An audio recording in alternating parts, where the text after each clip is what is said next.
Saludos amigos, muy buenas noches, estamos en Esto es Vida, el programa de Teleasturias que intenta llevarles más calidad de vida a todos los hogares de quienes nos sintonizan a través de telecable o a través de la televisión digital terrestre, la TDT. Hoy tenemos un programa en el cual los consejos van a ser tremendamente importantes, interesantes. Los primeros de primeros auxilios, precisamente. Hablaremos con un especialista, enfermero de trabajo, de este aspecto. ¿Qué hacer, por ejemplo, cuando tenemos una quemadura, cuando nos quemamos? ¿Qué podemos hacer cuando alguien se atraganta? ¿Qué podemos hacer en esos pequeños accidentes domésticos? Bien, pues con eso comenzaremos nuestro programa, pero después vamos a hablarles de peluquería, de cómo estar más guapos, más guapas, qué tipo de peinado es el que nos va mejor a un físico concreto. Bueno, hablaremos de muchas cosas, lo bien que nos sienta, por ejemplo, cambiar el color del pelo, etcétera, etcétera, etcétera. Lo haremos también con una especialista en esta materia. Y finalizaremos nuestro programa hablándoles de pesca con un auténtico especialista, de verdad, entre comillas, uno de los mejores. Es uno de los hombres del pescador, una tienda que está ubicada en la capital del Principado y se llama Esteban Zamarro. Señoras y señores, comenzamos aquí en esta sintonía en Telecable, en Teleasturias, y lo hacemos en Esto es Vida con José Enrique Prada, que es enfermero de trabajo. José Enrique, muy buenas noches, saludos. Buenas noches. Buenas noches. Hombre, lo primero que tenemos que preguntarte es ¿qué son los primeros auxilios? Pues mira, los primeros auxilios son aquel conjunto de actuaciones que puede realizar cualquier persona, cualquier ciudadano, no tiene que ser enfermero ni médico, cualquier ciudadano de la calle. Son esas actuaciones que van encaminadas precisamente a prestar una primera asistencia en caso de un accidente o una enfermedad. Los primeros auxilios yo creo que deberían de ser prácticamente una asignatura en los colegios, en los institutos, etcétera, porque a todos nos puede ocurrir algo, un accidente doméstico, ¿no? Por supuesto. Nadie escapa, que sobre todo quien los va a sufrir más habitualmente son los pequeños, pero los adultos también lo sufrimos. Desde que cortamos una pieza de jamón para los amigos cuando celebramos algo en nuestro domicilio, o desde que manipulas una sartén con un poco de aceite para freír cualquier cosa y te salpica una gota de aceite y te quema. O sea, nadie escapa a todo eso. Nadie. Y no somos conscientes también de la importancia que tiene tener un botiquín en casa, porque, bueno, en los trabajos ahora, por ley, uno tiene que tener un botiquín, pero, José Enrique, en casa también deberíamos de tener un buen botiquín. ¿Qué debe de tener ese botiquín? Ciertamente, un botiquín básico, que no es necesario tener, como suele ser habitual, muchísima medicación. No, esos botiquines no. Hablamos de botiquines básicos para solventar situaciones muy básicas. Debe contener desde unas tijeras, una pequeña pinza, unas gasas más o menos estériles, que estén en paquetes bien empaquetados estériles con su fecha de caducidad, una botellita pequeñita de agua oxigenada, una botellita pequeñita de betadine, marca comercial, aunque es povidona yodada, que es un buen antiséptico, el mejor que hay ahora mismo, un poco de alcohol, un poco de algodón y unas tiritas y unas pequeñas esparadrapo para poder solventar esas situaciones que se nos presentan en el domicilio. No está de más tener paracetamol, que es algo muy genérico, y aspirina, que es algo muy genérico, pero medicación ninguna más. Y luego yo recomiendo, sobre todo en el caso de quemaduras, y vamos a verlo un poco más adelante, tener Flamacine o Silvederma, que es una pomada que va estupendamente para este tipo de quemaduras, o el Furacin. No recomiendo tener nada más en ningún botiquín domiciliario. No es necesario. Perfecto. Bien, vamos con casos prácticos. ¿Qué hacemos si nos damos un golpe, una contusión? Pues lo primero y fundamental, básico en todo primer auxilio, es la tranquilidad. Tener tranquilidad y que estas pequeñas cosas se pueden solventar. No alarmarnos ni alarmar a la persona que lo sufre. Entonces hay que ser tranquilo. Y una vez que tenemos esa tranquilidad, también tenemos que saber que disponemos de unos medios y unos mecanismos a nivel de salud, en este caso en el Principado de Asturias, como es el 112, que está extendido a nivel nacional. Si nosotros no solventamos ciertas situaciones, entonces nos vamos a pedir esa ayuda. Partiendo de ahí, un golpe, una contusión, no es más que un traumatismo que se produce en una determinada localización del cuerpo. Lo primero que hay que aplicar es frío. No es necesario el hielo, sino algo frío. Frío que produce un efecto antiinflamatorio y analgésico. Es lo básico. No hay que hacer nada más ni complicarse la vida con nada más.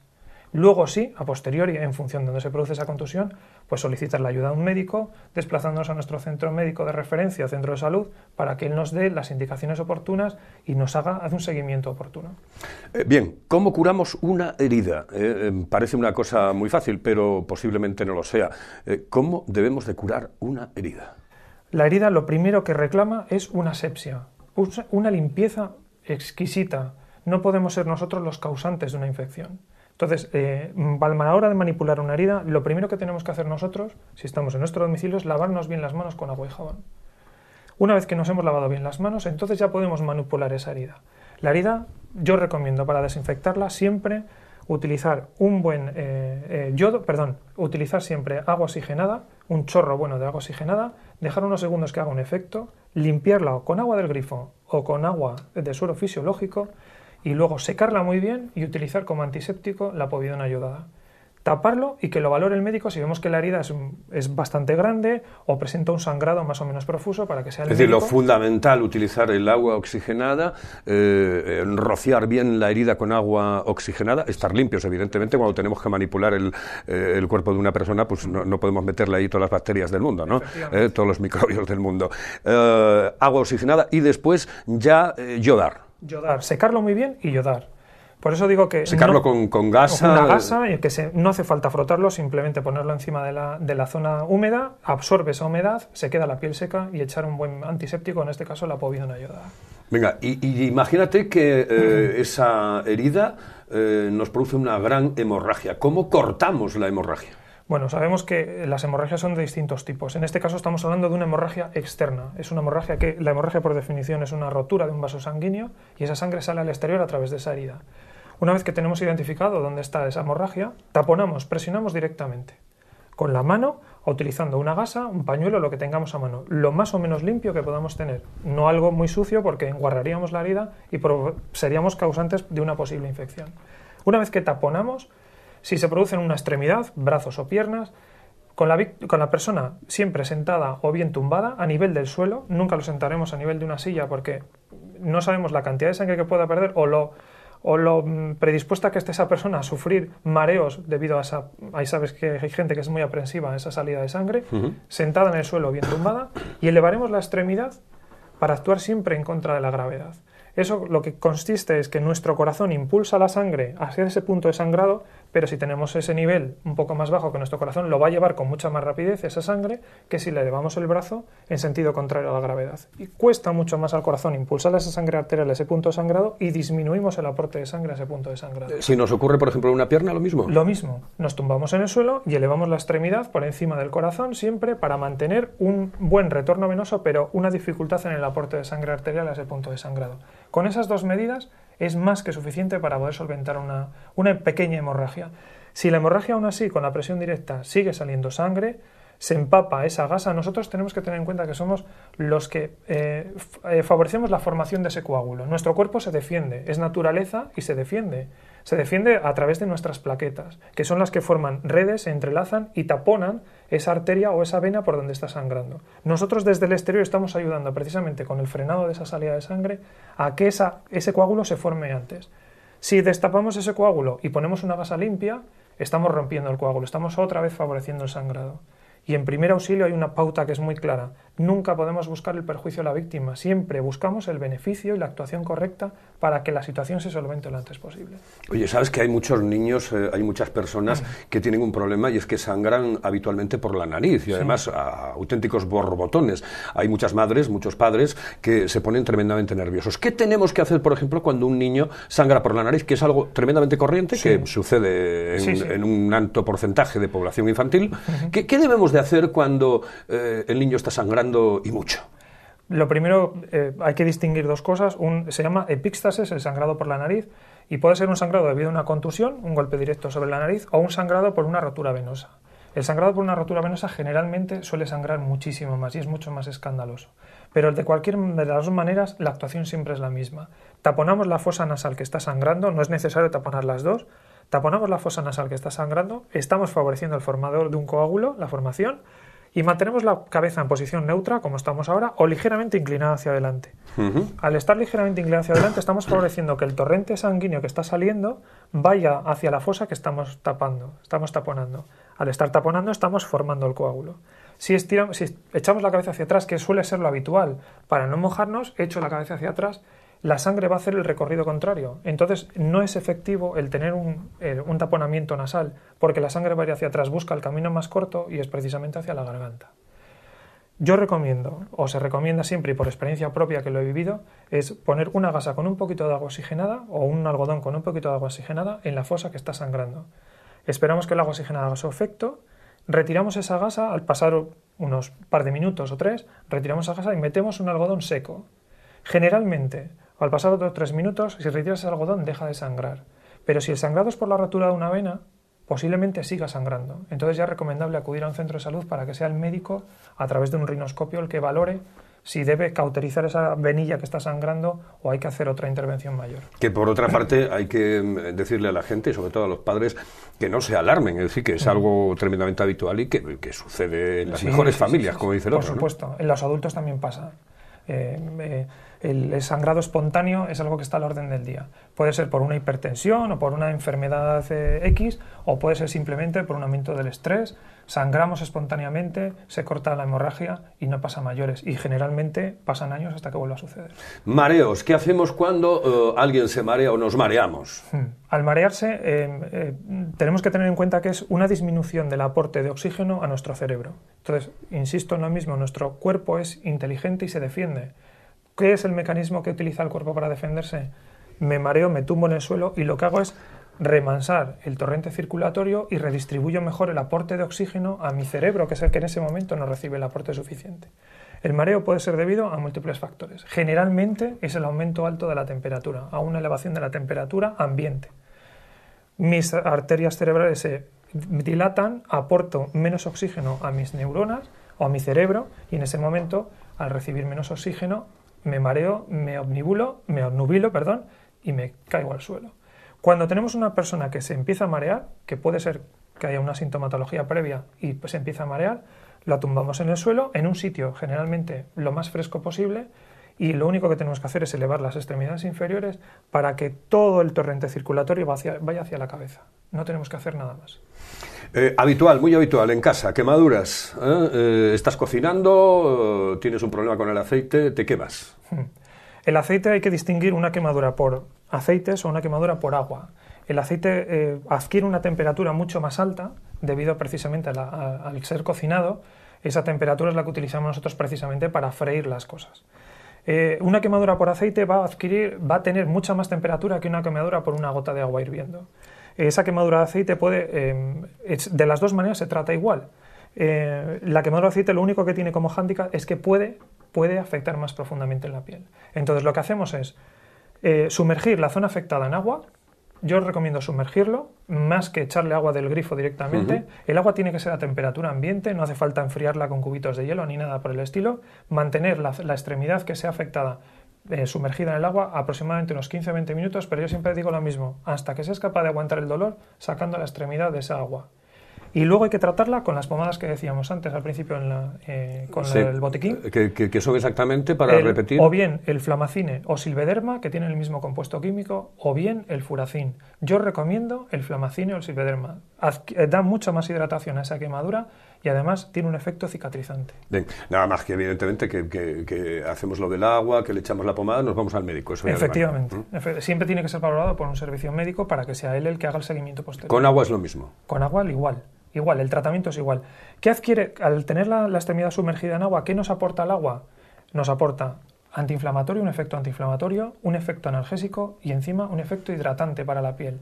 Porque no olvidemos que la piel cuando sufre una quemadura se deshidrata bruscamente y esa deshidratación es lo que produce precisamente la descamación de la piel o, si la quemadura es más profunda, posibles lesiones interiores. Atragantamiento. El otro día le pasó a un amigo mío, le astillaron 3 costillas, pero porque se hizo mal, seguro que se hizo mal. ¿Qué debemos de hacer cuando uno se atraganta? Cuando uno se atraganta, lo primero es tranquilidad. Tranquilidad. Tenemos 2 tipos de atragantamiento, una obstrucción parcial o una obstrucción completa. La obstrucción parcial es la víctima manifiesta pues ligeros sonidos. Todos sabemos que las cuerdas vocales vibran por el mero hecho de que estamos ventilando. Vibran esas cuerdas vocales. Cuando una persona manifiesta sonidos es porque hay una parte de ese aire que sí está saliendo por la tráquea.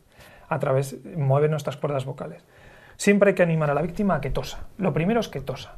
Y no podemos hacer lo típico de dar palmadas en la espalda de amigo, que te has atragantado. No. Siempre inclinado hacia adelante, lo más que se pueda, la cabeza entre las piernas y dar golpes secos entre los omóplatos para que por vibración y por gravedad el objeto salga. Entre los omóplatos, ¿no? Entre los omóplatos, para que el objeto salga. Eso es cuando es una obstrucción parcial. Cuando hablamos de una obstrucción completa, la cosa cambia.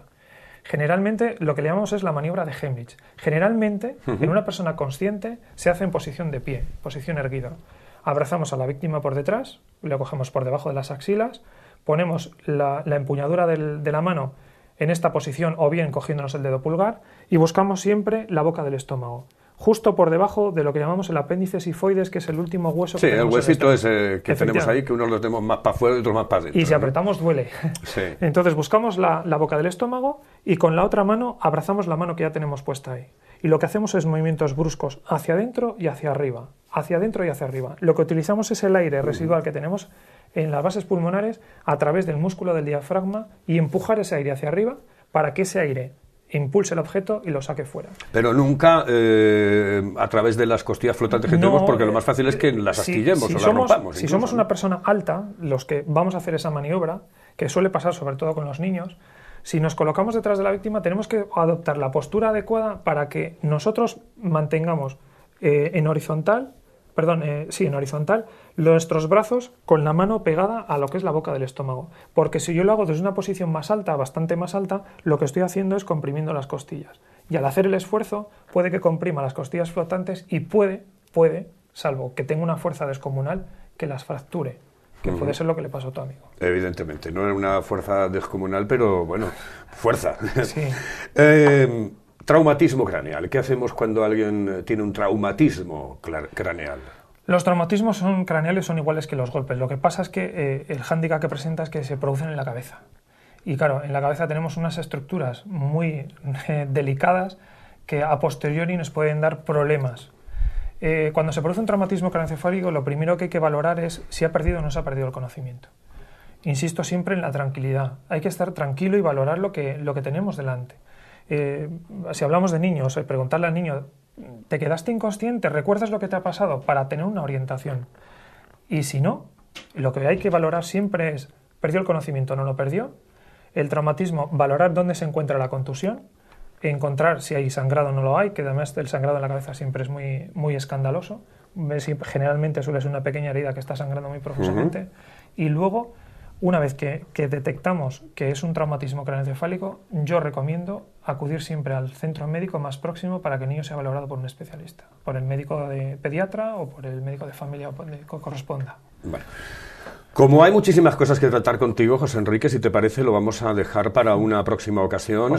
Ya te invitamos directamente. Ya puedes venir y explicar, sobre todo, porque me parece tremendamente interesante todo lo que nos acabas de contar, pero sobre todo ese consejo que debemos de dar desde el programa, que debemos de dar desde los medios de comunicación, que es importantísimo tener un botiquín de ayuda de primeros auxilios en casa, que deberíamos de empaparnos un tanto de lo que son los primeros auxilios y de saber, bueno, cómo debemos de afrontar este tipo de historias, y que, bueno, esperemos que algún día en los colegios no es que haya una asignatura que sea primeros auxilios, pero sí que haya una clase, por ejemplo, o 2 al mes, en la que se les diga a los niños ya desde pequeños qué tienen que hacer en este tipo de historias, porque se podrían salvar muchísimas vidas, José Enrique. Y además los niños tienen la característica fundamental de que posiblemente no pueden hacer muchas de las técnicas que se practican, pero sí son muy buenos transmisores. Yo recuerdo que mi profesor me dijo que hicieras esto, y se empapan muy bien. Yo he dado clases a niños de 7 a 10 años y es una maravilla. José Enrique, muchísimas gracias, un placer, muy buenas noches. Buenas noches. Saludo, José Enrique Prada, que ha estado con nosotros, enfermero de trabajo, son los que se dedican pues a estar en las empresas, etcétera, etcétera, etcétera, llevando y guardando, velando por la seguridad de las personas que allí trabajan. Miren, vamos a irnos con Flores May, porque Juan Ramón Suárez Chamorro tiene siempre buenos consejos para aquellos que aman las plantas. Nos vamos con él, aquí, en Teleasturias, en Esto es Vida. Muy buenas noches, amigos, ¿cómo estamos? Aquí otra vez más hablándoos un poco de mi pasión, de mi trabajo, de mi arte floral, las flores, desde Flores May, intentando mostraros aquí una boda temática, como ya os había comentado en otras ocasiones, una boda romántica, en este caso en las instalaciones del campo de golf de Maspalomas, en Las Palmas, muy lejos, una boda preciosa, una boda con un tema particular, el romanticismo. Una cosa que gusta muchísimo en este tipo de bodas son las mesas de las chuches. Esto que pueden ustedes estar viendo ahora mismo son mesas decoradas con chuches para que después de la cena, cuando después el baile empiece a pasar mella en nuestro cansancio, poder recrearnos un poco comiéndonos unas gominolas, unas golosinas, unas cosas muy importantes. La mesa, una mesa de apoyo, una mesa de decoración, de paso de los novios y de los invitados, todo con cristal, todo con espejos, con mucha vela, cosas muy muy interesantes. Lo mismo todos los tonos de la boda romántica en colores crema, en colores rosa, mucho blanco, mucha paniculata. No debemos de olvidar de que la paniculata es una de los materiales más románticos que nosotros podemos utilizar para diseñar nuestras decoraciones. El pasillo de la entrada central, por donde pasan todos los novios y todos los invitados, también con diferentes grupos y agrupaciones de materiales, todo en colores cremas, en colores blancos, una idea muy interesante, acompañado siempre de velas para que ese día de tu boda sea un día especial y algo que en Flores May estamos capacitados para poder presupuestarte. No dudes en pasar por nuestra floristería y consultarnos. Estaremos encantados de que nos des la oportunidad de poder presupuestarte, diseñarte y trabajar para ti. Gracias. Continuamos adelante en esta sintonía, la de Teleasturias en Telecable, en Esto es Vida, el programa de la calidad de vida, y calidad de vida es estar guapos y guapas. Bueno, pues hoy tenemos a Isabel García Langa, que es peluquera, que bueno, pues tiene una peluquería en Gijón y que hoy nos va a hablar de muchísimas cosas referentes al mundo del cabello y de otras cosas, porque no solamente de la peluquería vive Isabel. Muy buenas noches, Isa. Muy buenas. Buenas noches. Digo que aparte y al margen del tema de la peluquería, pues en tu peluquería, en Isabel García Langa, se venden muchísimas más cosas, ¿no? Sí, se venden tratamientos, se venden productos. Uh-huh. Oye, vamos a ver, te llega una chica a la peluquería y te dice, a ver, Isabel, quiero cambiar, ¿no? ¿Qué es lo primero que le ves? ¿La estructura de la cara? ¿Qué es lo primero que ves en ella? Uy, a mí lo que me encanta es que me digan además, hazme lo que quieras. Entonces, bueno, hablo un poquito con ellas, intento saber su gusto, cómo van vestidas, más que la forma de la cara, quizá cómo van vestidas o cómo son ellas. Entonces, pues ya las aconsejo corte o color o mechas. Uh-huh. ¿Y cada tipo de cara, por ejemplo, si es más ovalada, si es bueno, pues más finita, un poco más gruesa, tiene un tipo de peinado que le va? Bueno, tipo de peinado relativamente, porque hay caras a las que no les va bien un flequillo o que no se tape la cara. Es que bueno, cada persona es un mundo, ¿no? mundo, sí. Todos son modas, pero ¿qué se lleva ahora en el peinado? ¿Qué es lo que más haces? Muchísimo. Ahora la gente no le gusta ir peinada, le gusta ir lo más natural posible. Entonces intento hacer cortes que ellas mismas en casa se puedan arreglar bien. Cortes, ¿se lleva más el pelo largo, el pelo cortito? Uy, mucho el pelo largo, y además soy la peluquera de las melenas. Sí. Bueno, ya no hay más que verte, ¿no? Debo de ser la única peluquera que no le gusta cortar. ¿Que no te gusta cortar? No me gusta cortar. Arreglar y todas esas cosas, Salen ¿no? más melenas largas que... ¿Y lo de cambiar de color de pelo, se lleva o se sigue llevando también mucho? Sí. Sobre todo ahora estoy haciendo mechas californianas que bueno, a la gente no le gusta estar al mes retocando raíces y quieren muy natural. Entonces las mechas californianas, que es un degradado de color, es lo que más hago ahora últimamente, mucho. Sí, porque si tienes un color muy fuerte, lo tienes que cuidar muchísimo, ¿no? Lo tienes que cuidar cada muy poquito tiempo. Sí, claro, ¿no? Y darle brillo enseguida, y bueno, que la raíz las crece enseguida. Ajá. El pelo corto dices que no te va tanto, pero también se lleva el pelo corto. También, sí, claro, sí. Pero bueno, las que llevan pelo corto es lo que quieren, hacerse un corte para no tener que ir a la peluquería. Entonces, bueno, también a mí es eso, que no me gusta tampoco cortar para que vuelvan enseguida, quiero decir. Sí. Vamos. Es decir, que no quieres ganar, vamos, que no es una cuestión de ganar, ¿no? Vamos. Prefiero cortar poco y que vengan antes. Exactamente. Oye, ¿las mujeres se cuidan más, menos que antes? Cada vez, incluso ahora que estamos en crisis, porque claro, el tema de la crisis también os afecta a vosotras, ¿no? Sí, claro. Yo creo que se cuidan igual, lo que pasa que buscan precios más asequibles. Ahora se compran el tinte en las grandes superficies y, claro, luego llegan a la pelu, oye, arréglame este color que me ha quedado tal. Claro, allí en el supermercado no pueden pedirle a la charcutera, oye, pues me ha quedado el color más rojo, no me ha cubierto la cana. Y, claro, buscan precios baratitos y al final, a la larga... ¿Cuál es el color de pelo que más se lleva, Isabel? Ahora mismo los cobrizos. Los cobrizos, estoy cambiando un mogollón de rubias. Cuando dices cobrizos dices así como pelirrojo, ¿no? Sí, pelirrojo. O sea, el pelirrojo, la pelirroja de siempre, ¿no? Sí, sí. La pelirroja siempre. Me decías antes, me comentabas antes que había muchísimos productos que tú vendes allí, ¿no? Sí. ¿Cuál es el producto que más, el producto estrella? Los tratamientos de queratina y aceite de argán ahora, muchísimo. Como tengo eso, además, ¿para qué sirve? Dímelo en cristiano. Como tengo tantas melenas, además los vendo muy bien porque cierran la cutícula del cabello. El cabello reseco, así con tintes y con mechas, el pelo queda mate, reseco, los rubios son, para tener brillo, es dificilísimo. Y ahora los tratamientos que estoy teniendo ahora de queratina y oro están yendo muy bien. Te hablaba de la crisis, ¿se ha notado en vuestro sector mucho? Mucho, sí. Yo en primavera estuve a punto de cerrar. Pero bueno, me puse las pilas, empecé a mover Facebook, Twitter, Twenty y todo, y bueno, bajé los precios en septiembre. Bueno, yo cuando creo que subió el IVA, bajé. Pero a mí me da la sensación de que lo hicieron prácticamente todas las peluquerías, porque lo veo, yo paso por todas las peluquerías de mujeres y prácticamente todas dijeron, oye, hay que reciclarse y evidentemente frente a la crisis no podemos mantener los precios que teníamos. Claro, por supuesto. Y a mí desde luego me funcionó muy bien. Trabajo muchas más horas porque hay días que me tiro allí 11 horas, pero bueno, estoy muy contenta. ¿Cuál es el día de la semana, Isabel, que tienes más curro? Los viernes. ¿El viernes? Sí. ¿Siempre? Siempre. Los viernes, sábado, bueno, desde que bajé los precios te puedo decir que a lo mejor ahora enero ya bajo un poquito, pero tengo semanas de estar allí metida en la pelu 11 y 12 horas. ¿Y cómo ha ido, que esa es una de las preguntas claves, cómo ha ido, Isabel, estas Navidades? Porque claro, el día de Nochevieja, espectacular, supongo que lo previo a Nochevieja tuvo que ser un no mira, vivir, ¿no? Te diré que este año ha sido de los que menos trabajo he tenido y lo he hablado con otras amigas peluqueras y igual, como ha coincidido de lunes, hemos trabajado mucho ese fin de semana y el lunes la verdad que, bueno, a ver, trabajé, pero bueno, no tanto como otros años. Otros años me he tenido que subir de la pelu para casa andando porque he salido a las 10 y pico sin autobús, sin taxis y sin nada.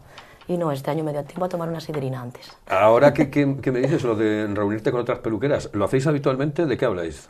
Yo sí, pues de precios, de lo que vendemos, de lo que más hacemos. Yo sí, tengo muchas amiguinas peluqueras. ¿Tratamientos y todas estas cosas? Sí, claro. Y bueno, supongo que ahora con eso de la crisis hablaréis evidentemente del tema de la crisis y tal. Claro. ¿Es un valle de lágrimas cuando os Es como si juntáis, nos ayudáramos unas a otras. Pero una no es un tiene valle, unas ideas, no es un valle de lágrimas, es decir, no estáis llorando todo el día, ¿no? Yo no, desde luego, a día de hoy no, gracias a Dios. Las mujeres, bueno, es evidente que en España además utilizan mucho la peluquería, yo creo que muchísimo más que en otros países, ¿no? Porque además es como una tradición, ¿no? el utilizar la pelu. ¿Lo llevan por el libro de decir, van una vez al mes, una vez cada 15 días, una vez a la semana? ¿Cada cuánto va una mujer habitualmente a la peluquería? Yo creo que antes iban más una vez a la semana, ahora ya como que lo estiran un poquito. Ya te digo que alguna, a lo mejor se coge el tinte en el Mercadona y me dice, Isa, ¿me lo echas? Por ejemplo, Mercadona, como te digo, otra casa. Y claro, ¿qué vas a decir? Pues sí, porque es clienta mía y claro que se lo pongo. Pero...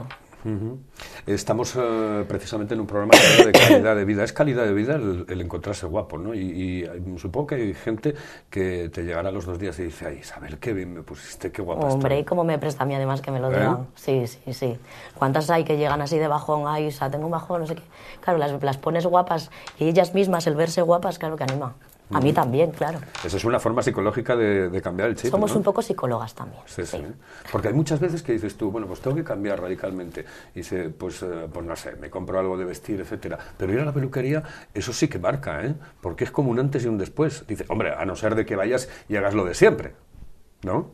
Pero si cambias y dices tú, le voy a dar un giro a mi cara, a mi forma de... Las hay. ¿Sí? Que dicen, cámbiame el color. Sí, las hay, sí.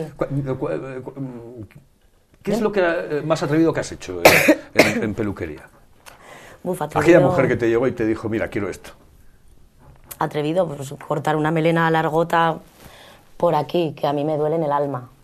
Yo creo que es lo más atrevido, porque bueno, la que es atrevida, pues o se hace un corte muy bestia o se cambia un color muy fosforito y bueno, tampoco te creas. No estamos, en Gijón, o sea, aquí en Asturias tampoco se ven esas cabezas que se pueden ver. Yo que he ido a cursillos a Barcelona, ves a lo mejor un cabello azul por la calle, o aquí no se ve tampoco tanto esas melenas o esos pelos cortos que llamen tanto la atención. Es decir, que los asturianos son un poco distintos al resto. No, distintos no, pero no somos tan lanzados.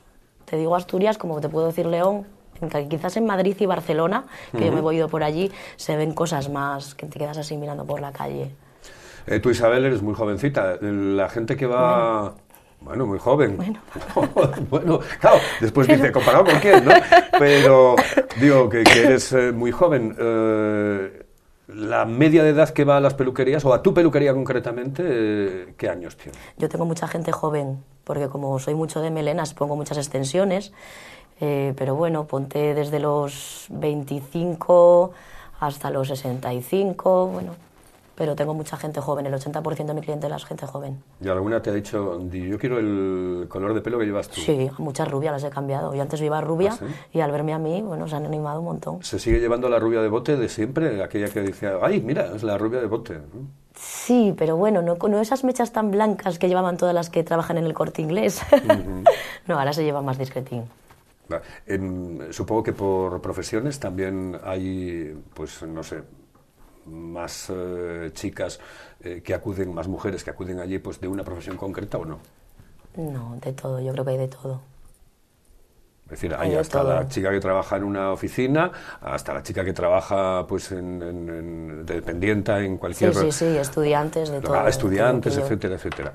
Precios especiales y todas estas cosas sí hacéis, ¿no, Isabel? Yo cada poco hago promociones, sí. Llama mucho la atención, además como muevo mucho en el Facebook, pues cada poco hago promoción de mechas con tal...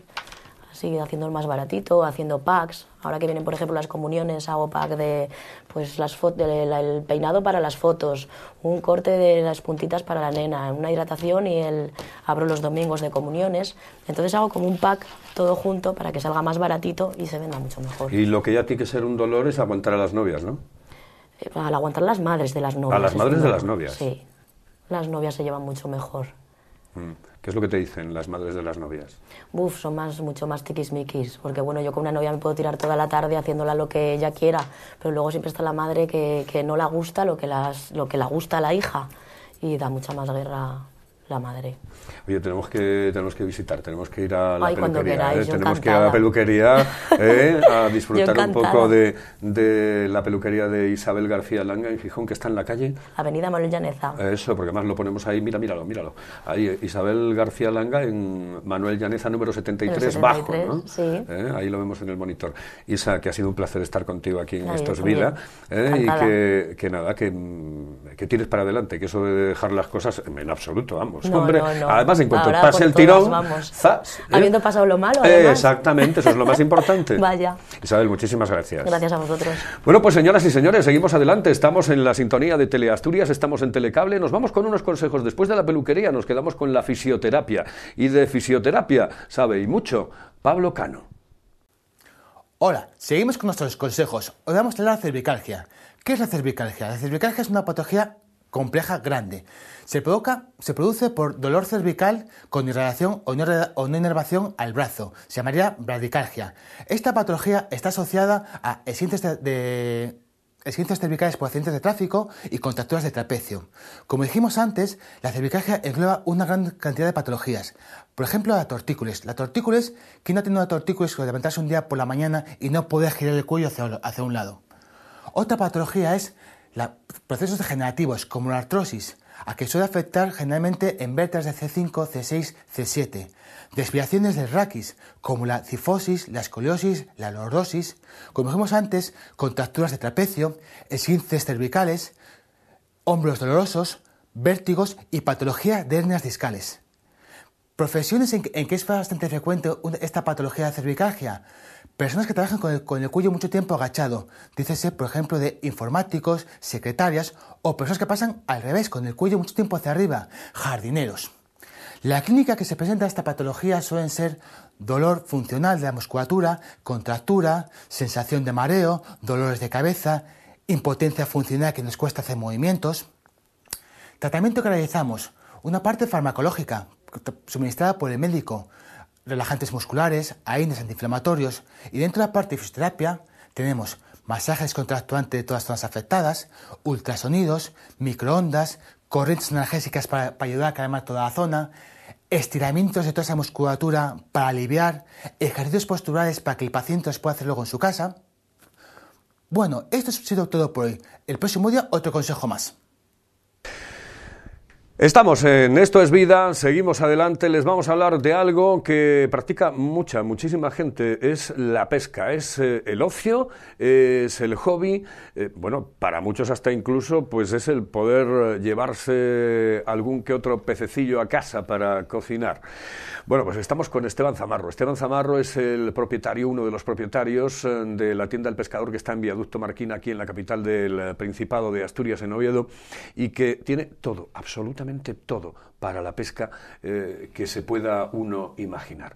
Es uno de los que más sabe. Esteban, muy buenas noches. Buenas noches, Carlos. Pues uno de los que más saben. Además, yo recuerdo ya tus disertaciones en Radio Vetusta, en la extinta Radio Vetusta, en la que nos ponías al hilo de todo lo que se podía hacer, ¿no? Hombre, todo lo que se puede hacer, no, hombre. Dices que nuestra tienda es la que más tenemos, lo que más tenemos es nuestro conocimiento, y lo que intentamos hacer es recomendar a la gente lo que sabemos. Y el prestigio, Esteban, porque después de tanto tiempo... No lo puedo decir yo. Claro, después de tanto tiempo, ¿cuántos pescadores van y dicen, oye, Esteban, recomiéndame esto que voy a mosca, esto... Sí, eso es lo nuestro, ¿no? La verdad es que es nuestra profesión y procuramos estar al corriente y a la última un poco en todos los materiales nuevos, tanto en materiales nuevos como en cosas que podemos recomendar o en las últimas técnicas de pesca, en fin. Todas estas cosas es un poco lo nuestro, o dónde debe ir la gente a pescar, no solo en España, sino en sitios afuera de España. Tenemos clientes que viajan y que nosotros asesoramos sitios que conocemos ya por tiempo, por experiencia, muchos de no haber estado allí, sino de muchos clientes que nos cuentan dónde van, nos cuentan sus experiencias, en fin, nos dicen dónde podemos ir, y esa información pues más o menos va quedándote ahí, vas conociendo sitios que conoces a gente ya que de allí, incluso que no haya estado allí. Sí, porque después hablaremos de eso, porque es que hay gente que se va a pescar a Noruega, que se marcha incluso al Canadá, que se marcha fuera de España. Rusia, Noruega, Mongolia incluso, Canadá en busca de salmónidos, después tienes todos los destinos del Caribe, incluso bueno, pues desde Asia Menor hasta Arabia para pesca el mar, Seychelles, en fin, todo. Bueno, vamos a intentar, como tenemos tiempo de sobra, vamos a hablar de la pesca de río y vamos a hablar de la pesca de mar, ¿eh? Sí. Pero vamos a comenzar primero aconsejando por qué uno debe de tener esa afición a la pesca. ¿Qué te aporta la pesca? Vamos a ver, hablando de la caza y la pesca no es una cosa que tengamos o que adquiramos. Muchas veces nos damos cuenta de ello, resucitamos un atavismo que tenemos, pues yo creo que prácticamente todos los humanos. Ten en cuenta que de unos 700.000 años que tiene la raza humana, parecida a como estamos hoy, bueno, hay de todo por ahí, ¿no? Pero los últimos 700.000 años el hombre fue pescador y cazador, es decir, que de esos 700.000 años, solamente en los últimos 2.000 años hubo gente que no se dedicó a eso, ¿eh? La mayoría de la gente, por lo tanto, es un atavismo que tiene la especie humana. Bien, partiendo de esa base, y además es un atavismo por lo que se ve fundamentalmente masculino. Hay mujeres que practican la pesca muy aficionadas y muy buenas aficionadas, pero la mayoría de la gente que lo practica son hombres, no sé si por tradición que se va descubriendo, pero eso lo descubre la gente. Hay gente que lo descubre con 30 años, o con 40. Y hombre, posiblemente también porque nuestra sociedad es un poco machista, ¿no? Y siempre ha sido machista en todos los aspectos, ¿no? No creas, no. Yo tengo, de la época de mi padre, yo empecé a pescar con mi padre. Desde luego, bueno, éramos 3 hermanos y los tres pescamos. Pero es un atavismo que, te digo, que te lo resucita en un momento dado, que a lo mejor no te aparece y te pasa ese momento, pero yo creo que te sale y es una cosa que llevas dentro, tanto la pesca como la caza. Bueno, pero ¿por qué lo aconsejas? Es decir, ¿por qué dices, oye, voy a aficionarme a la pesca? ¿Que me ofrece qué? ¿Tranquilidad? ¿Qué te ofrece? Mira, tranquilidad, naturaleza, paisajes nuevos. Si lo que te gusta es viajar y pescar viajando, y luego la búsqueda de ese pez o quizá ese trofeo, que no tiene por qué ser más grande, sino aquel momento, aquel sitio determinado. Yo tengo pasajes en mi memoria de sitios de aquí de Asturias, incluso de fuera de España, que dices tú, jolín, este momento es glorioso, ¿no? Estar pescando, sacar un pez, incluso devolverlo, no tienes por qué matarte un pez ni nada. Es aquel momento, esa esencia de las cosas que... Sí, porque es lo que te va quedando, ¿no? Cada vez se estila más la pesca sin muerte. Sin ¿no? muerte, sí. Sí, la pesca sin muerte no es que se estile más, es que es una solución que va quedando.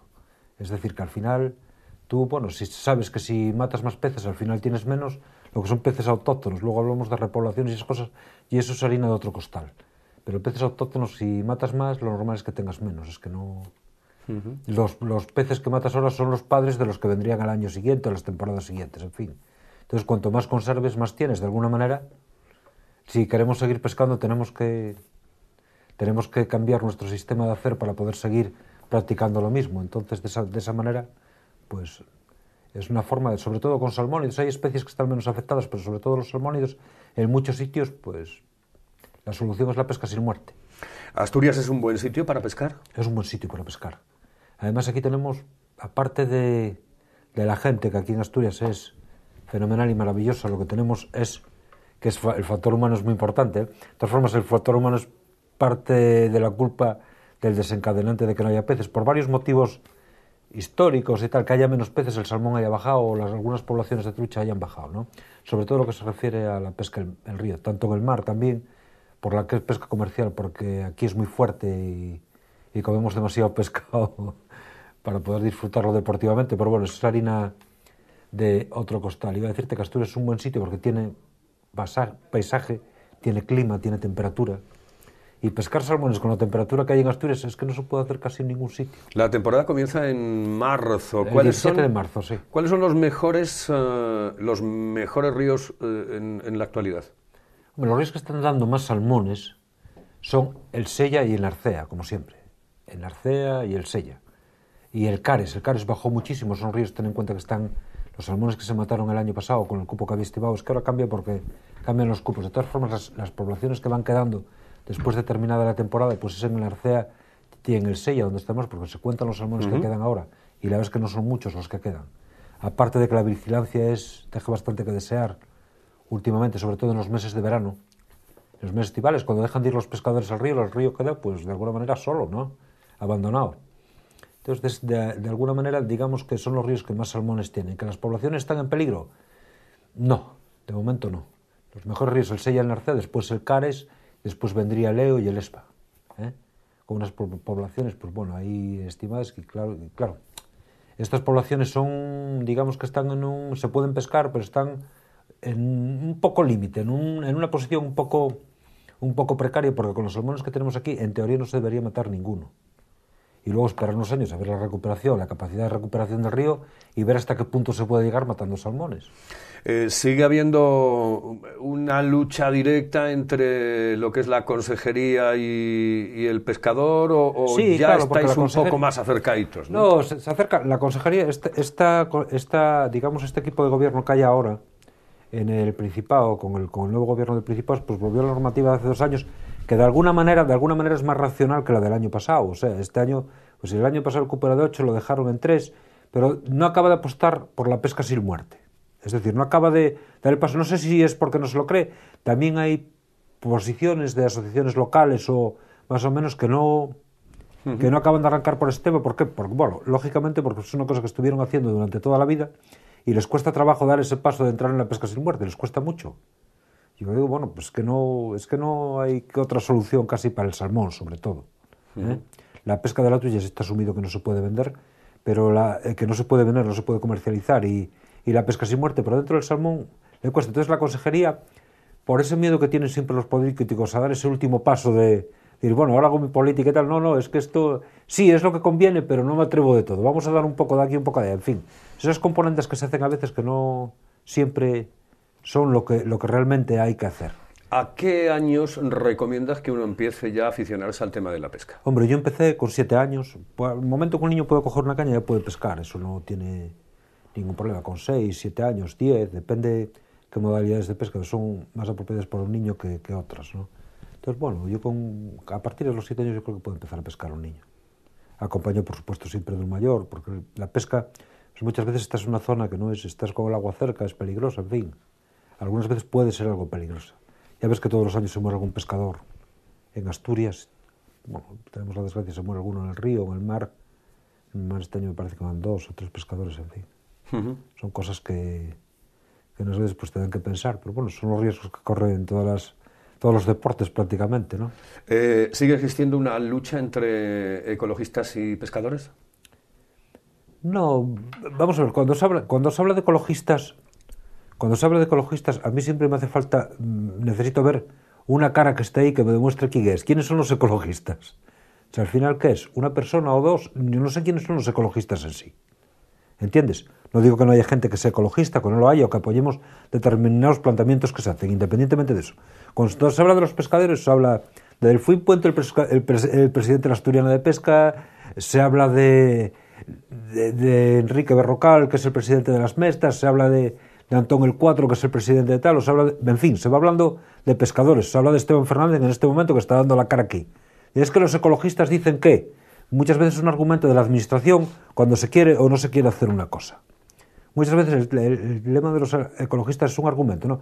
Pues no hay lucha. En este momento sí que la hay con el tema del cormorán. Es decir, el cormorán es una especie invasora que está viniendo aquí, ¿no?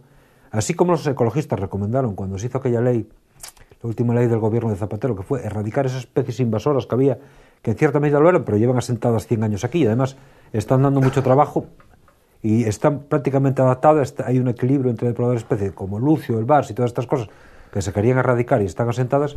Es como si dices ahora que, bueno, especies invasoras, pues el castaño porque lo plantaron los romanos. Me hablas del cormorán, pero bueno, y últimamente está sucediendo en muchísimos bosques, pero no solamente en Asturias, sino en toda España, que hay especies que no se conocían, que además no tienen absolutamente nada que ver con este ecosistema, sí, claro, y que están invadiendo. Los ríos también están invadidos de algunas especies que están haciendo daño. Por ejemplo, en Alón porque son ajenas. Alguien introdujo, no sé si interesadamente o no, pues los cachos, las bocas y estas especies, bueno, están ahí.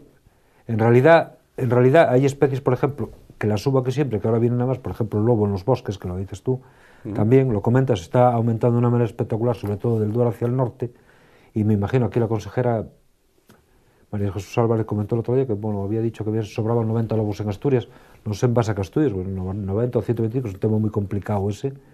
O hay especies, por ejemplo, como es el bisón, que en la orilla de Leo pues está en una época que hizo estragos porque es un depredador muy, muy grave. Entonces, especies que pueden atacar la fauna local sí que diría yo que son erradicables fácil, por ejemplo, el cormorán. Sin embargo, los ecologistas dicen que los cormoranes que no se pueden matar tantos cuando es una especie invasora totalmente. Una especie de mar que se mete en el río porque se cría por culpa del factor humano que decimos siempre en las granjas del norte de Europa, sobre todo en Noruega y el norte de Escocia, donde hay cultivos de salmón atlántico. Entonces se ceba sobre los esquines en época de cría y claro, los eliminan allí y luego emigran en invierno hacia el sur a terrenos más fáciles y tener nuestros ríos pues comiéndose nuestras truchas, nuestros alevines de salmón, en fin. Siempre decimos, y siempre se comenta, es que cada vez quedan menos peces para pescar, es que en los ríos, en el mar. ¿Es cierto que cada vez quedan menos peces para pescar, que no se reproducen las especies a la velocidad que deberían? Si vamos haciendo memoria de épocas, hubo épocas, hay una memoria reciente y una memoria pasada. Solemos tener una memoria reciente de cosas que pasaron antes. Sin embargo, yo conocí épocas que de truchas hubo menos que ahora. Hubo una época mejor, ahora bajó algo, vuelve otra vez a subir, en fin. Depende mucho de muchos factores, no es solo uno. Es decir, que bajó y subió. Sin embargo, salmón atlántico, aunque esta época el salmón está más bajo, hubo épocas bajas de salmón atlántico, una época que no hubo control anterior yo creo que antes de los años 40 o 50, una época el salmón era bajo, luego que se crearon los cotos, vino el ICO, el Servicio de Protección de la Naturaleza, la Asociación Asturiana de Pesca, que era la que llevaba el control prácticamente de la pesca en Asturias. Tenía unos cotos de la Asociación Asturiana, otros de turismo que llevaba la administración, en fin, una cosa ahí, una especie de regulación. Entonces, a partir de ahí aumentó en los años 60 y 70 y parte de los 50 se ven las estadísticas, los salmones que se pescaban en Asturias, había una pesca magnífica, soberbia en Asturias, y luego a partir de ahí vino la UDN, la enfermedad aquella, por la contaminación de los ríos sobre todo, y bajó el salmón en picao en Asturias. Fue una bajada en picao. Entonces, a partir de ahí siguió pescándose con los mismos métodos, no se aplicó lo que se debería aplicar y, claro, estamos pagando las consecuencias ahora. ¿Que el salmón es recuperable? Sí. Vamos a irnos con unos consejos, con publicidad. Volvemos en unos instantes con Esteban Zamarro. Nos tiene que contar muchas cosas. Por ejemplo, ¿dónde nos recomienda que nos vayamos a pescar? En Asturias y fuera de Asturias, incluso fuera de España. En un instante será aquí, en Esto es Vida, el programa que les habla de calidad de vida. Y la pesca lo es. En Esto es Vida, hablándoles de, pues, un hobby maravilloso, como es el de la pesca, con Esteban Zamarro, que lo sabe absolutamente todo el mundo de la pesca. Por cierto, Esteban, ¿es caro la pesca? ¿Es caro, por ejemplo, el comprar los utensilios para la pesca? No es caro, los utensilios para la pesca son asequibles, yo creo que a todo el mundo. Todo el mundo puede pescar. No es caro, lo que es caro sí es, tenemos que desplazarnos mucho porque la gasolina subió, en fin. Entonces, inconvenientes que tiene cualquier otra actividad que hagamos fuera de casa, pues los tiene la pesca. Pero lo que es pescar, una licencia de pesca no es cara, no es caro. A ver, yo mañana me quiero aficionar a la pesca y evidentemente no puedo comprar la mejor caña del mundo porque primero tengo que foguearme. ¿Por cuánto dinero me compro una caña? A partir de 40. Una caña a partir de, yo qué sé, pues hay cañas desde 9 o 10 euros, pero de ahí en adelante. Luego te pones desde 9 o 10 euros hasta yo qué sé, pues hablamos de 3.000 euros, 4.000, en fin. Bueno, pero eso ya es para casi profesionales, ¿no? No, son cosas, bueno, muchas veces son caprichos, unas cañas tan caras o tal, no es necesario tampoco. Por ejemplo, una caña de bambú refundido, que es una cosa histórica, mucha artesanía, mucha cosa esta, pues sí hay cosas tan caras como esas. Pero que es necesario, no es necesario. Bueno, aparte de eso me tengo que comprar unas buenas botas y voy al río. Bueno, pues hombre, puedes pescar de botas o de vadeador, es lo habitual, ¿no? Un vadeador, unas botas altas en el río, un vadeador, incluso en el mar.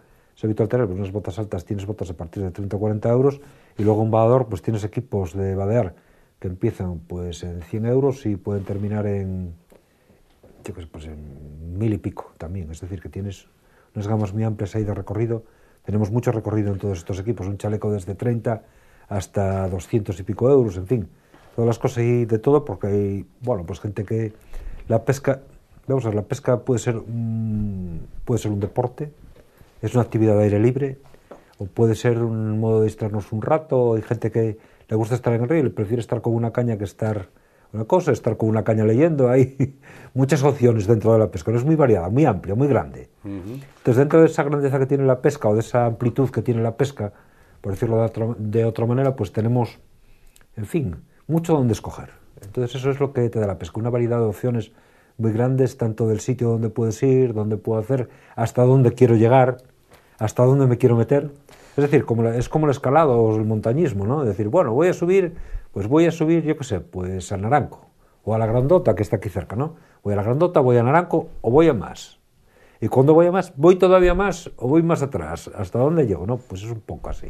Me comentabas, me decías, hablando de la pesca, que bueno, está la de río, pero también está la de mar. Sí, la pesca de mar. ¿Se utiliza cada vez más la de mar? Es decir, la gente, claro, la gente va mucho al mar, además con las modalidades nuevas de spinning que hay, con los equipos nuevos de spinning que hay, son equipos y trenzados muy finos y tal, la pesca se hizo más ligera y entonces mucho más, se adaptó mucho a los requerimientos del pescador deportivo. La pesca de mar cada vez es más deportiva, y yo creo que un poco el futuro de la pesca de mar está ahí. De hecho, el otro día nos comentaban que en Miami alguna especie se prohibió para la pesca comercial y solo se puede pescar deportivamente. ¿Por qué? Porque argumentaban que el valor añadido que generaba un pez pescado deportivamente era mucho mayor que uno de pescado de forma comercial. Es decir, si una lubina, pues al final después de pescarla cuesta 15 euros el kilo en la lonja, en la rula, dice, claro, el kilo de lubina pescada deportivamente pues sale a 150, calculaba, una cosa así. Es 10 veces superior, entre 10 y 1.000 veces superior, decía. ¿Y una de las cosas que más le gusta al pescador después es llevarlo a casa y comérselo o no? No siempre, hay de todo. El pescador deportivo, cuanto más deportivo es, más consciente es de lo que tiene delante. Entonces muchas veces dices, ¿cuánto quiero, cuánto voy a llevar? En fin. Hay dos libros uno fundamental, que es el Tratado de Dama Juliana Barnes, de 1500 y pico en Inglaterra. Esta era una monja inglesa, una abadesa de un convento inglés, de 1400 y pico, me parece que sí, 1500 y pico, bueno, no me acuerdo ahora. Realmente que dice ella que nunca cojas más que lo que necesite tu plato para comer, ¿no? En una especie de pesca deportiva, que te diviertas, que lo pases bien. Habla mucho de moscas, de pesca y estas cosas. Y una de las cosas que dices que no utilices más, que no sobreexplotes el recurso, que aquello se acaba también. Y la experiencia que tenían era que se acababa, claro. Yo fíjate, ya en esa época, o sea que... Evidentemente. Oye, te decía antes, digo yo, bueno, tú me recomiendas, en Asturias, en ríos para pescar... Cualquiera, casi. Es más, tú fíjate, estamos en Oviedo, estamos en una zona salmonera, Yo creo que ya pasó algún salmón por el concejo de Oviedo desde que se habilitaron estas presas de aquí abajo bueno, el embalse de Priañes y las de Balduno, abajo Balduno 1 y Balduno 2, Priañes y el Furacón, yo creo que ya pasó algún salmón por él, así que estamos en un municipio salmonero, ¿eh? Bueno, eso es interesante. Aparte otra historia, que siempre lo hablamos tú y yo, en otros programas, en otros medios de comunicación, sí, en este caso radiofónicos, eso turísticamente es exportable. Joder. Asturias debe de exportar la Claro, pesca. exportable. Nosotros tenemos, aquí en Oviedo tenemos zonas de pesca sin muerte, tenemos muy recuperado el río Nalón, muy recuperado el río Nalón, ¿eh? Y sobre todo el río Caudal, que también pasa por Oviedo, y tenemos el río Nalón. El río Nalón tiene un problema con la temperatura del agua de la térmica de Soto de Ribera, que una vez que se regularice eso y mejore la temperatura del agua de Nalón, va a traer más salmónidos los que tiene, ¿eh? Y me imagino que parte del futuro de la pesca deportiva pasa por el Nalón, pasa por el Nora, que está muy mejorado, pero se pescan muchas truchas en Coyoto. Refiero, ¿cuánto hace que no se pescaban truchas en Coyoto? ¿Se ha cortado ya definitivamente el tema de los vertidos, no solamente de las No empresas, de todo. sino también de los particulares, Hombre, granjas, que claro, siempre lo todo hemos eso hablado siempre también, ¿no? hay cosas por limitar, por ejemplo el río Gafo, que echa mucha contaminación al río, está estos días me parece que poniéndose al día, es decir, hay trabajo por hacer en Asturias en ese sentido. Desechos de granjas que se vertían al río. Sobre todo, mira, en el ESBA lo perjudicó muchísimo la zona de Nalaval, en la parte alta de Navelgas y Nalaval, en el municipio de Tineo, en la zona alta del río ESBA, pues todos los purines lo que se vierte en el Cares, que es increíble que el Cares tenga vertido, un río que sale de un parque natural. Cabrales no tiene depuradora. Cabrales, en verano mira lo que es eso, y todo va al Cares. Ese río que ves con esas aguas, esa piscina de esas aguas, pues los desoves de los salmones se están perdiendo por eso. Uh-huh. El río Duje es una peste muchas veces. Es decir, que hace falta, tenemos que mejorar muchas cosas, pequeñas cosas que luego se convierten en que hacen un daño muy grande. Bueno, estamos recomendando aquí en Asturias, recomendable absolutamente todo. Así que para pescar esto es el paraíso, sin ninguna duda. Fuera de Asturias, en España, ¿qué otros lugares hay para pescar y pescar bien? Tenemos al lado la Comunidad Autónoma de Castilla y León, tienes toda la zona de León, Palencia, Galicia, incluso tiene ríos trucheros importantes. En Cantabria hay algún río truchero, pero vamos, si quieres pescar reos, Asturias y Galicia. Si quieres pescar salmón, Asturias. En Galicia está el río Ulla, que es pescable de salmón, tiene 2 cotos bastante buenos.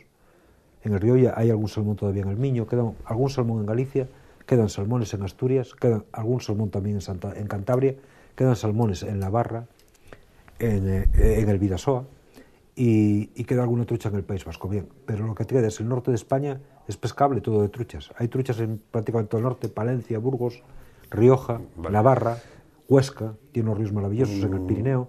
Y ahora me quiero gastar un poco más de dinero porque lo tengo difícil en esta época, porque estamos en crisis. Después hablamos de cómo afecta la crisis a la pesca, pero antes tengo 4 duros ahorrados y mira, mi ilusión es marcharme fuera. ¿Dónde me puedo ir? En esta época, ¿dónde puedo ir a pescar? Bueno, en esta época podemos ir a pescar al cono sur de Sudamérica. Tenemos toda la zona de Chile, toda la Patagonia chilena y Argentina. Tenemos los ríos allí maravillosos, toda la zona de Coyhaique hacia abajo, yo que sé, Puerto Montt, toda esta zona de por ahí, tenemos unos sitios ahí magníficos. En Argentina, la zona de Bariloche, todo el sur de Argentina, los grandes ríos que se pescan en la zona de Tierra de Fuego, abajo, en el sur de todo, en el sur de la Patagonia, es una maravilla esa zona. Tenemos Nueva Zelanda. Claro, porque Europa, meterse ahora en Europa, imposible, claro. No, en Europa hay zonas donde se pesca, hay zonas donde está abierto todo el año la pesca. Ya, pero bueno, irse a Noruega en invierno... Vamos. No, pero en Noruega en invierno, pero en Francia sí hay zonas, y hay lagos de pesca. Aquí en Asturias, por ejemplo, todavía no hubo una iniciativa de hacer un lago en la zona centro, porque es un gran negocio, os pongo aquí, a ver el salario, porque eso está funcionando muy bien, además. Hay gente que se está yendo de aquí a Francia a pescar, de fines de semana. A la zona de Po, estás aquí cerca, son 5 o 6 horas. La crisis, sí. Esteban, la crisis, ¿cómo ha afectado a la pesca la crisis? Pues afecta como nos afecta a todos, es decir, la gente viaja menos, consume menos, es decir, el consumo está afectado por la crisis y, bueno, estamos todos tocados, más de alguna u otra manera.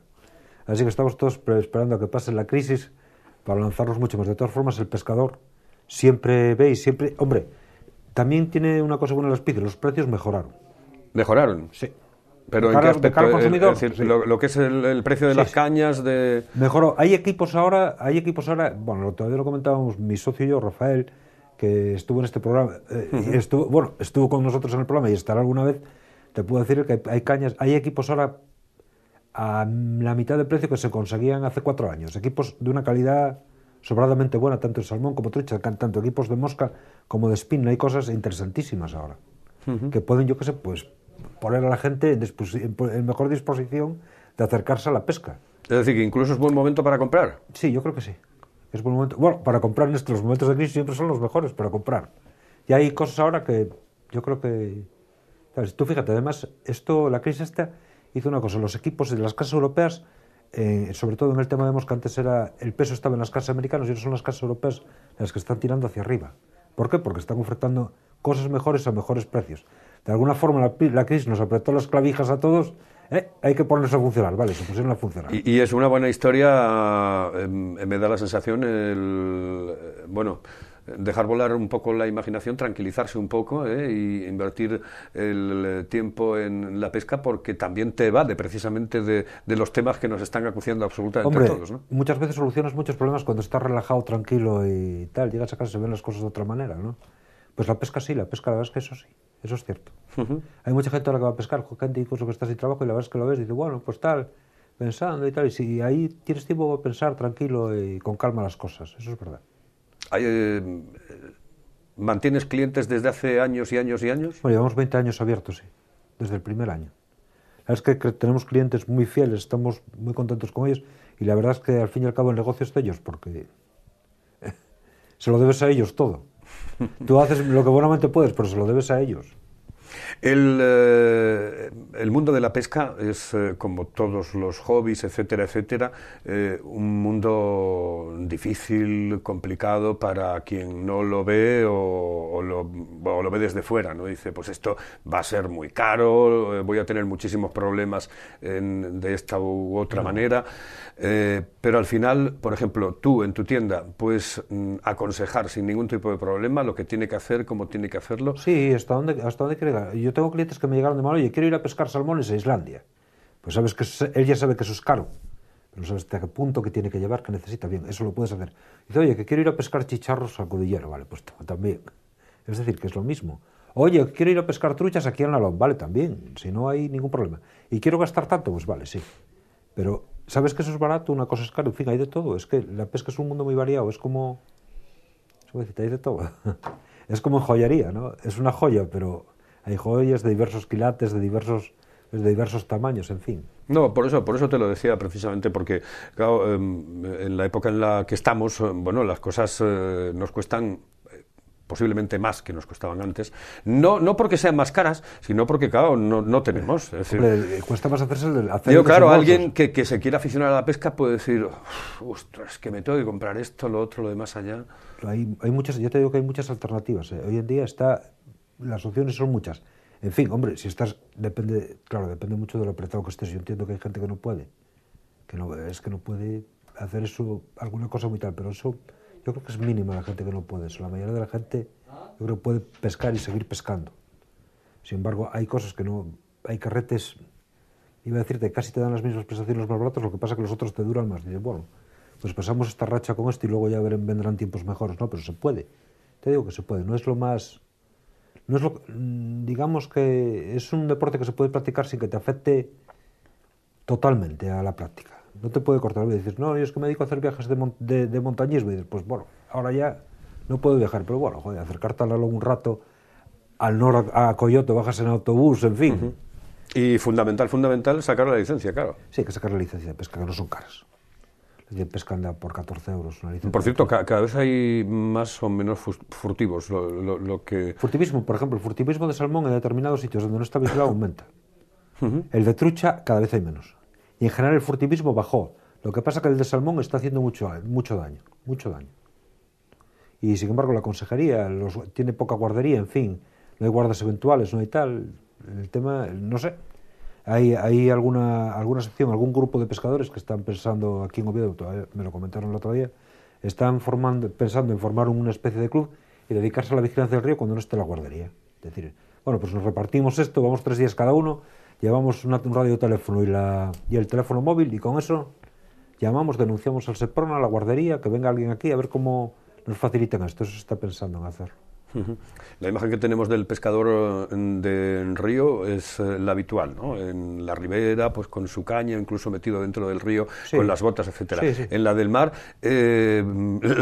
parecido también, cada vez se pero más tranquilito, ¿no? Es decir, como sentado. No, hay pescas de mar muy dinámicas, la pesca de spinning con señuelos artificiales, con peces artificiales, que además hay una variedad ahora inmensa de peces artificiales o vinilos.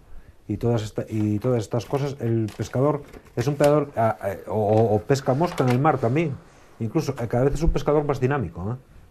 Se cambió mucho la imagen. Hombre, existe el pescador de cebo de fondo de toda la vida, incluso hay grandes concursantes aquí en Asturias, de pesca de fondo, e incluso desde embarcación, pero el pescador cada vez es más dinámico.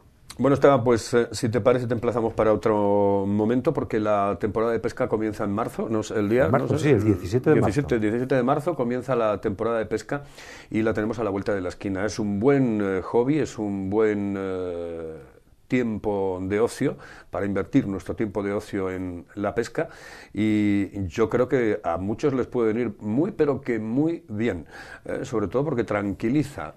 Alguno acaba histérico porque no se lleva absolutamente nada cuando acaba el día, pero bueno, esos son los gajes del oficio, ¿no? Sí. Esteban Fernández Zamarro, que estuvo con nosotros hoy aquí en Esto es Vida, especialista en el mundo de la pesca. Don Esteban, muchísimas gracias. Muy buenas noches. Bien, saben ustedes que hoy hemos tenido un programa que hemos dividido primero en los consejos de primeros auxilios. Ha estado con nosotros José Enrique Prada, que es enfermero de trabajo. Yo creo que va a venir muchas más veces porque ha sido tremendamente interesante lo que nos contó José Enrique Prada. Después hemos hablado con Isabel García Langa de peluquería y hemos cerrado hoy el programa con Esteban Zamarro, que es un auténtico especialista, un auténtico profesor en el mundo de la pesca. Volvemos el próximo el próximo martes aquí a Esto es Vida a partir de las 9 de la noche en Teleasturias en Telecable. El próximo martes les espero en este programa. Muy buenas noches.